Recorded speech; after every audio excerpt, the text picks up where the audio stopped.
स्वागत दोस्तों, आगे चलेंगे। सबसे पहले सबसे बड़ी आपको बताएंगे दोस्तों, राहुल गांधी की कोई बड़ी रैली हो और बीजेपी वाले अड़ंगा ना लगाए। दोस्तों ऐसा हो ही नहीं सकता। एक बार फिर से राहुल गांधी प्रयागराज के अंदर उत्तर प्रदेश चुनाव को तय करने और युवाओं के मुद्दे को उठाने के लिए पहुंच रहे हैं, लेकिन उससे पहले अचानक से राहुल गांधी के प्रस्तावित कार्यक्रम को मिलने वाले परमिशन को यानी मंजूरी को रद्द कर दिया गया है। दोस्तों बताएंगे डिटेल में क्या है पूरी अपडेट। और कांग्रेस के नेताओं ने किया है ऐलान की हर हाल में होकर रहेगा कार्यक्रम। भाजपा चाहे अपनी ताकत का जितना चाहे उतना इस्तेमाल कर ले, अंततोगत्वा करेंगे रैली। और बताएंगे इसी के साथ में कांग्रेस पार्टी के नेता चरणजीत सिंह चन्नी और राजा वड़िंग के कार्यकर्ताओं के बीच में किस तरीके का विवाद हुआ है दोस्तों की दिल्ली रिपोर्ट तलब कर दिया गया है और चन्नी को भी दिल्ली बुलाया गया है पहली फुर्सत में। और एक एक करके चलेंगे आज की सारी बड़ी अपडेट, सारी बड़ी जानकारी अब तक पहुंचाएंगे दोस्तों। लेकिन उससे पहले अगर आप भी मानते हैं कि उत्तराखंड के अंदर राहुल गांधी की रैली की परमिशन नहीं दी गई दोस्तों, और राहुल गांधी की रैली की परमिशन को जानबूझकर टाला गया, उसी तरीके से अब यहां भी उत्तर प्रदेश के अंदर करने की कोशिश की जा रही है। लेकिन बीजेपी वाले चाहे कितनी भी कोशिश कर ले, राहुल गांधी की छात्रों के गूंज का कार्यक्रम होने जा रहा है, यानी युवाओं का कार्यक्रम होकर रहेगा 8 तारीख को। राहुल गांधी उत्तर प्रदेश प्रयागराज पहुंचेंगे और सपा प्रमुख अखिलेश यादव भी मौजूद रहेंगे। तो इस वीडियो को लाइक करके लाल बटन दबाकर चैनल को सब्सक्राइब करके बेल आइकन दबाकर कमेंट बॉक्स में अपनी राय जरूर लिखकर ज्यादा से ज्यादा वीडियो को शेयर कीजिएगा। चलते हैं सबसे पहले सबसे बड़ी ब्रेकिंग न्यूज अपडेट तो दोस्तों, जहां पर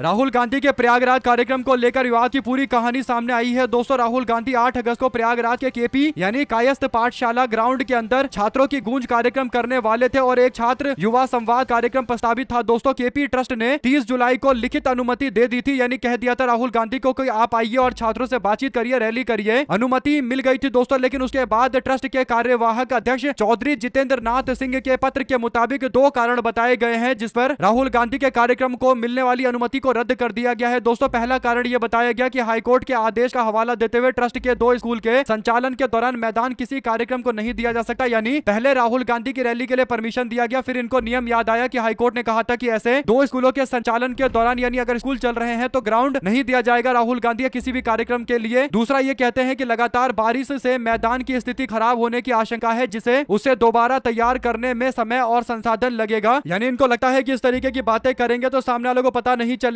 कि बीजेपी सरकार के दबाव में यह फैसला लिया गया है। कांग्रेस पार्टी के नेता अजय राय ने कहा कि यह फैसला महज एक बहाना है। कार्यक्रम शनिवार शाम 5 बजे से 7:30 बजे के बीच में रखा गया है, जब स्कूल और कॉलेज बंद होते हैं, इसलिए पढ़ाई प्रभावित होने का सवाल नहीं उठता। उन्होंने आरोप लगाया कि योगी सरकार राहुल गांधी की बढ़ती लोकप्रियता से घबराकर ये साजिश रच रहे हैं। इससे पहले कोटा, राजस्थान, देहरादून, उत्तराखंड में भी उनके कार्यक्रम में बाधा डालने की कोशिश की गई। इसके बाद कांग्रेस पार्टी के केंद्रीय विधि टीम यानी लीगल सेल ने स्थानीय नेता, ट्रस्ट और प्रशासन से संपर्क साधा है दोस्तों। और अगर कार्यक्रम में अड़ंगा लगाया गया तो 8 तारीख से पहले यानी 2 दिन का टाइम बचा हुआ है। हाईकोर्ट और सुप्रीम कोर्ट का भी दरवाजा खटखटाएंगे। लीगल सेल अपने काम पर लग चुका है। तो देखने वाली बात यह है दोस्तों कि ये लोग पूरी तरीके से राहुल गांधी की बढ़ती लोकप्रियता, खासकर युवाओं के साथ राहुल गांधी की जो ट्यूनिंग चल रही है उसे पसंद नहीं कर रहे। इनको लग रहा है कि राहुल गांधी कैसे युवाओं की दिल की बात जान जा रहे हैं, जबकि भाजपा वालों को पल्ले नहीं पड़ रहा दोस्तों। यानी युवाओं की भाषा और बीजेपी के नेताओं की भाषा में जमीन आसमान का अंतर है और राहुल गांधी युवाओं की ही भाषा बोल रहे हैं, जिस कारण से राहुल गांधी की रैलियों में खासकर जो छात्रों का ये जो कार्यक्रम हो रहा है, छात्रों की गूंज नाम का कार्यक्रम, उसमें बड़ी संख्या में कार्यकर्ता लोग पहुंच रहे हैं, युवा लोग पहुंच रहे हैं और ये बीजेपी के लिए डर का सबसे बड़ा कारण है। इसीलिए अब ये परमिशन भी रद्द करवाया गया है। अगर आप भी मानते हैं कि कितनी भी कोशिश कर ले, परमिशन रद्द करवा ले या फिर पूरे ग्राउंड में कांटे बिछवा दे, कार्यक्रम तो होकर रहेगा। और ऐसे ही अड़ंगा अलग अलग राज्यों में लगाने की कोशिश की गई, वहां तो सफलता नहीं मिली, उत्तर प्रदेश के अंदर भी नहीं मिलेगी। साथ ही साथ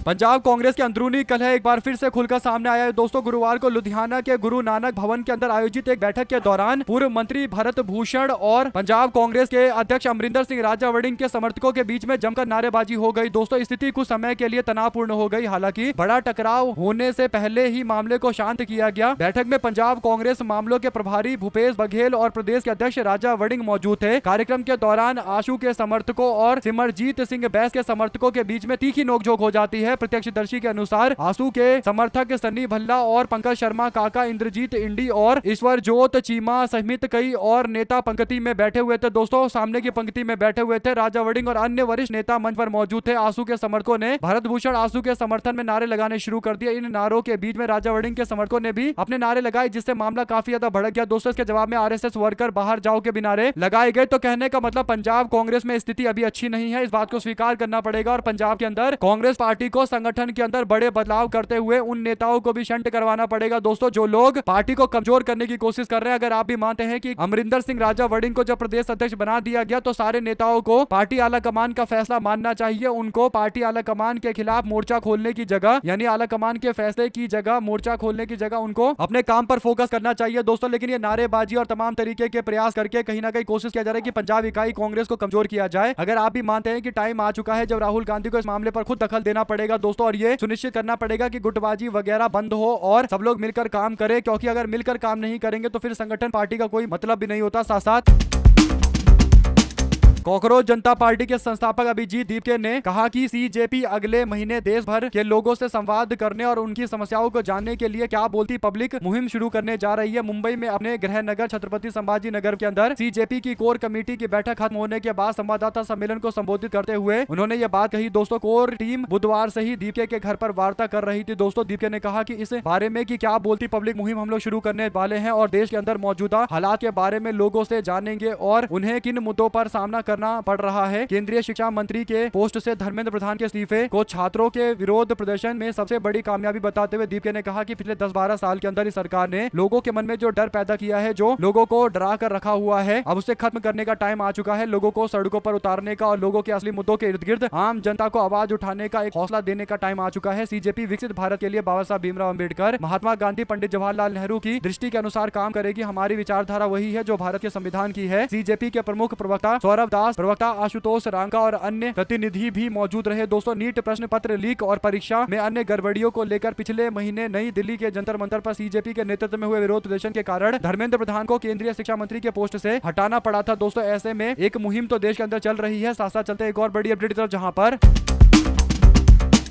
संसद के मॉनसून सत्र के दौरान जारी गतिरोध कांग्रेस पार्टी के अध्यक्ष मल्लिकार्जुन खड़गे और राज्यसभा के विपक्ष के नेता मोदी और अमित शाह पर निशाना साधते दिखाई दिए दोस्तों। वहीं पर कांग्रेस पार्टी के सांसद प्रमोद तिवारी ने कहा कि चेयर से चेयरमैन ने ये निर्देश दिया है कि गृह मंत्री को कहिए कि वो सदन के अंदर आए। यही नहीं, जब मंदिर चोरी का मुद्दा उठाया गया तो प्रधानमंत्री जवाब दे सकते थे, क्योंकि सुप्रीम कोर्ट ने जो फैसला लिया था उसके अनुसार प्रधानमंत्री ने ही ट्रस्ट बनाया था और प्रधानमंत्री ही मंदिर निर्माण में गए थे। उन्होंने ही प्राण प्रतिष्ठा कार्यक्रम में नियमों को ताक पर रखते हुए खुद से जाकर प्राण प्रतिष्ठा कार्यक्रम में शामिल होने का फैसला लिया था। वो संसद भवन में तो आते हैं मगर संसद के अंदर यानी सदन की कार्रवाई में शामिल नहीं होते। आज यह सवाल मैंने ही उठाया कि चंदा चोरी पर जवाब देने के लिए प्रधानमंत्री कब आएंगे। अब क्योंकि प्रधानमंत्री नहीं आ रहे हैं तो हम लोग पूरे दिन संसद के अंदर नहीं बैठ सकते, तो हम लोगों ने भी फैसला लिया है कि हम भी सदन का बॉयकॉट करेंगे, बहिष्कार करेंगे। तो ऐसे में दोस्तों विपक्ष की एक मांग है कि प्रधानमंत्री अमित शाह आए, दोनों आए और चर्चा वगैरह होनी चाहिए। अगर आप भी मानते हैं कि बात सही है, चर्चा जिन विषयों पर होनी चाहिए वो काफी ज्यादा जरूरी विषय है और बीजेपी के लोग इस मामले पर बेशक कन्नी काटने की कोशिश करेंगे,